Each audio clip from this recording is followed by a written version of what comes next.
Minority members on the Energy Committee in Parliament have rejected the purported report by a committee set up to investigate the Ameri Deal reached by the NDC government to solve the power crisis in 2016.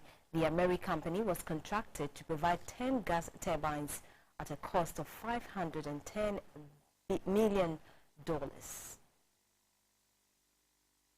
The news conference by the minority was led by a former Minister of Power during the NDC administration, Dr. Kwabena Donkor. The meeting with the media follows a report by a three-man committee supposed to have been set up by the current Energy Minister to investigate the deal which brought in the Ameri plant. The report stated that due diligence was not followed, resulting in the country paying extra $150 million. JP Morgan only agreed to confirm the standby letter of credit after their own due diligence.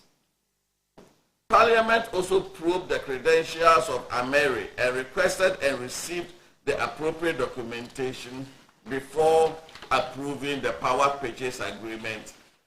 And it is important to know that the state of Ghana had no exposure to Ameri at this stage because the risk of procuring the turbines was on Ameri and not Ghana.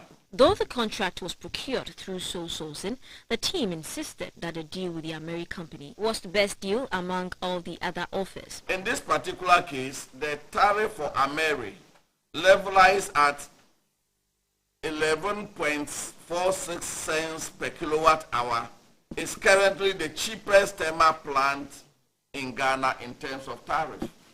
Dr. Donkor and the team said if the contract was fraudulent, the government should have outrightly abrogated it instead of calling for a renegotiation. The agreement went through Cabinet.